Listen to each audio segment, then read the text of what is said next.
Hello everyone, my name is Dorian and welcome to another track guide with the F3. We are at Zolder and I've never really raced here before. I've raced it once with the Radical, crashed on T1 and never touched it again. It's been about 4 months since I bought it.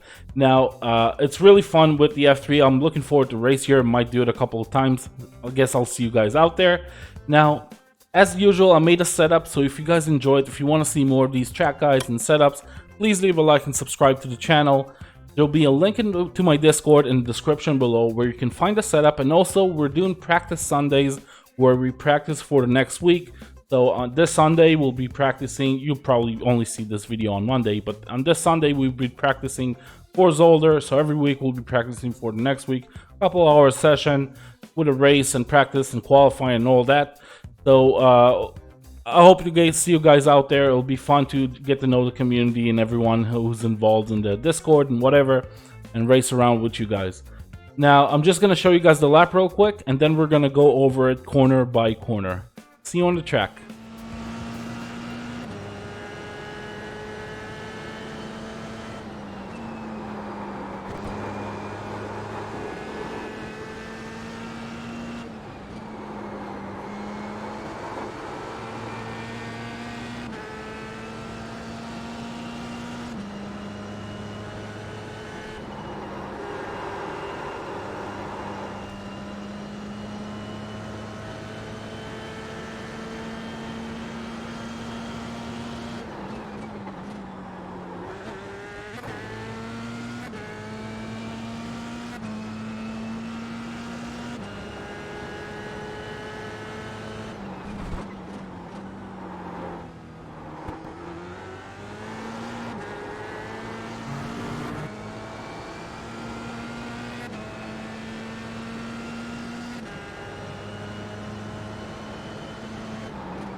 Okay, so we're coming up to turn number 1. Let's look for a braking point. It's going to be right before the end of the Coke sign where it blends into the concrete.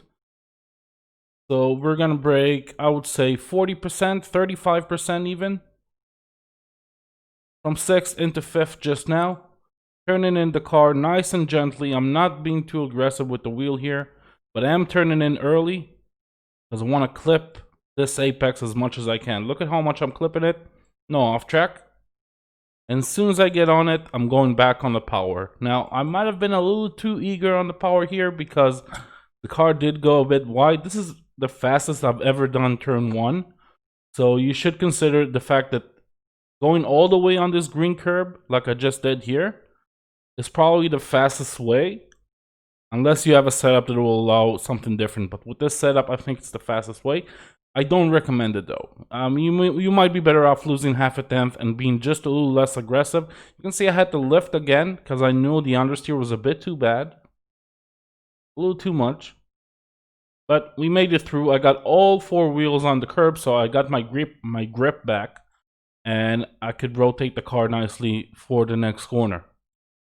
Now, braking point here. I found a little trick. So with my field of view, which is 71 degrees if you're asking, the beginning of this patch of dirt here is where I'm going to start braking. So as it blends into the left side of my screen, I'm going to start braking right around here. There's still plenty of time for you to look for the apex, so I can afford to look to the left here before I start to turn in.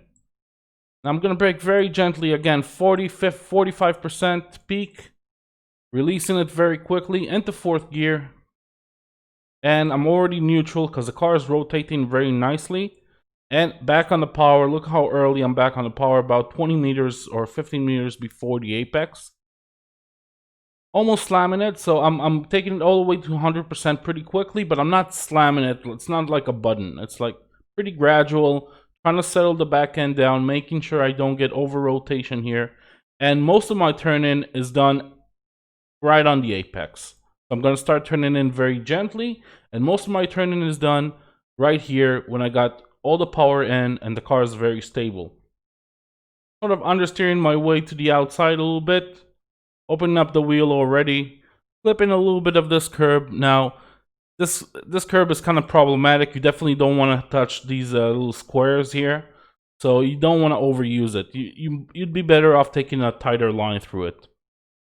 And going all the way to the inside again, taking a nice short route. Line myself up to the left here. You got 2 access routes. So the way I time it is simple. The first access route, as I cross it, I'm going to start to turn in. And about halfway through to the second cross access route, I'm going to lift. Very aggressive lift. Still in 6th gear. I'm keeping it in 6 the whole way through here. I've dialed in the gears so it'll be pretty easy to do once the tires are warmed up. Very aggressive lift, putting as much weight on the front without scrubbing too much speed. I will not brake here, there's no point. And already back on the power. Might have been a little too early on the power because I missed the apex. Not a big deal. You can miss the apex and still make it through the corner just fine. If I clipped it, I would have had nicer rotation on the exit, a little bit less understeer, and probably gained, I don't know, half a tenth, maybe less than that. So I had to stay with a closed wheel for a long time, only opening it right at the end. And that caused a little bit of understeer, a little bit of scrubbing, not as much speed on the straight line as you can, really. So 6th gear, line ourselves up to probably the trickiest corner here, the chicane. This chicane is just, took me a while to figure it out. So, in terms of markers, you got the end of the dirt here, you can see the dirty part of the tarmac, and the beginning of the red paint there. We're going to brake right between them, just a little bit after the dirt ends, and quite a bit before the red paint. Let that be your indication on when you need to brake. Peaking at 80%, staying on it for a while. I'm only releasing very softly right now, so I'm still at around, let's say, 60%. Trying to slow the car down all the way on down into 3rd gear, and as this paint kind of ends, I'm going to start to turn in. So you want to turn in quite late because you do not want to clip this curb or the second one too much. It will make the car go up in the air, cause a lot of floor damage. In fact, this lap was with 20 seconds of floor damage. I didn't really feel it, but that's only because I've made a mistake in one of the warm-up laps and went flying here a little bit. So keep that in mind. It's probably going to cost you a little bit of time. I didn't really feel it, but you know. So trail braking all the way into the corner. Now I'm already neutral at this point, preparing for the throttle. So I'm going to be very early on the power here. And I want to make sure I got my left front right around here. So I don't want to clip the white stuff or maybe just the tip of it, but don't overdo it. Definitely don't put too much of the left front there. Back on the power, pretty aggressively because we are in 3rd gear. We're running low RPM. So there's no problem just slamming it back into 3rd gear. And we're going to stay flat from this point on. Flipping just a little bit of the right curb. And we're through. Letting the car go to the left and staying there for a while because we want to take a nice short route here. And let's line ourselves up for the next corner. We got the beginning of this dirty part of the white line here. And let that be your indication. You're going to brake way before the red and white curb here. So right after it, let's say, I don't know, 15 meters, 10 meters after it, I'm going to start braking. So right around here. Again, peaking very high, around 75%, and releasing it pretty quickly here. The reason that I'm releasing it so quickly is to keep the temperature in check in my front wheels, especially in the chicanes here. All the chicanes here are very problematic because you have to change direction after a hard braking zone. And with this car, with this tire model, you really have to keep the temperature in check. You don't want to overheat the front tires. If you do, it'll be very difficult for you to change direction quickly. So I'm peaking very high, but I'm releasing very quickly as well. I'm not staying on 80% for a while. I'm already back at 60%, letting that do most of the braking. And now I'm going to start trail braking into 2nd gear. So as this curb kind of blends into the tarmac, I'm going to start turning in and releasing the brakes simultaneously. Just put it in 2nd. And I'm going to cut this curb like crazy. Just a little bit of the red, of the white part of the curb, the bump stop.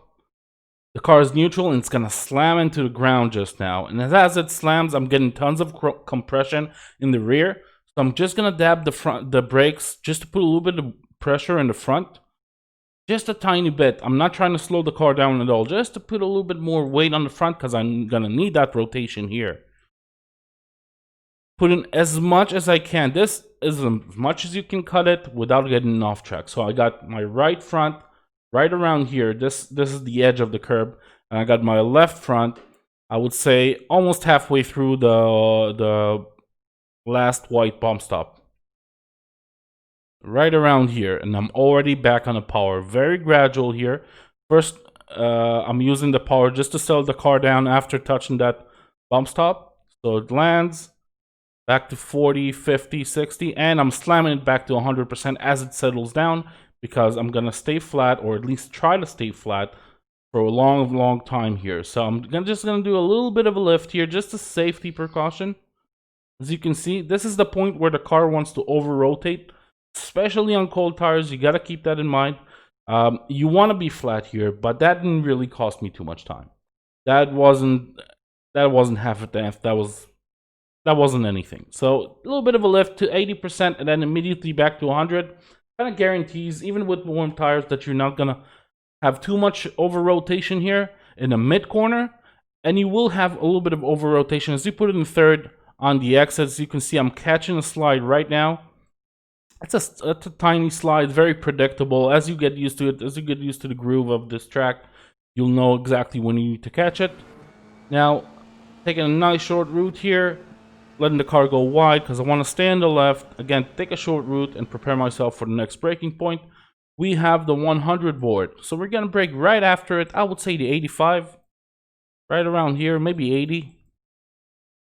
So this is my braking point. Again, peaking very hard, but this one is just one corner, so I'm gonna stay on the brakes for a longer time. So I'm technically braking later here, because I don't need to change direction right after the first apex.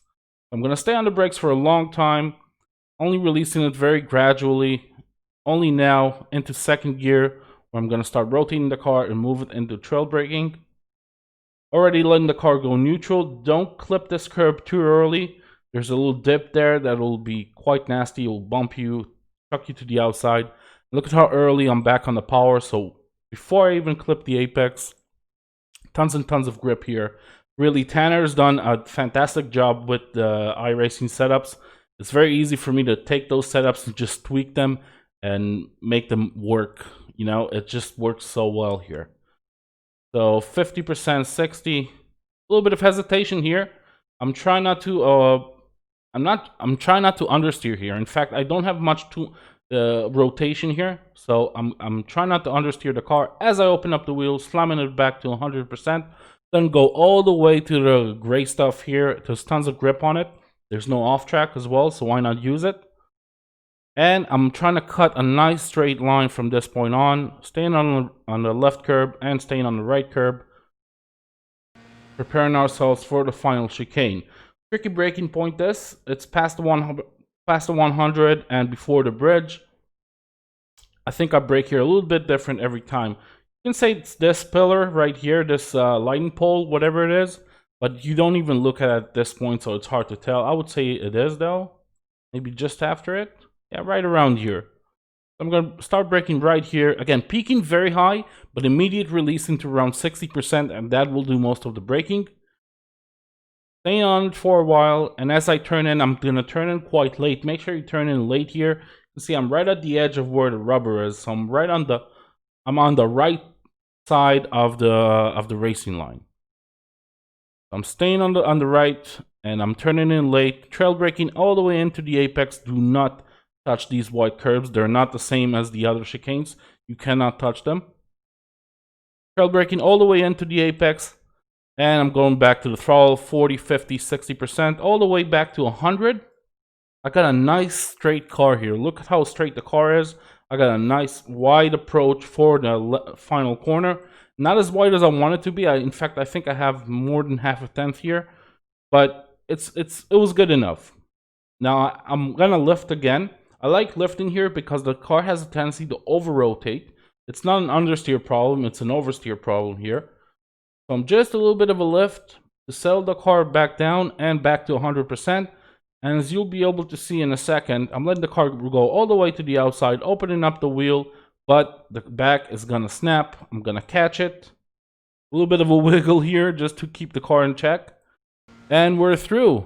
That will give us a 121.924. Yeah. I hope you guys enjoyed this track guide. If you did, leave a like and subscribe. Join my Discord. You can find the setup there. And I'll see you all in the next video. Bye-bye.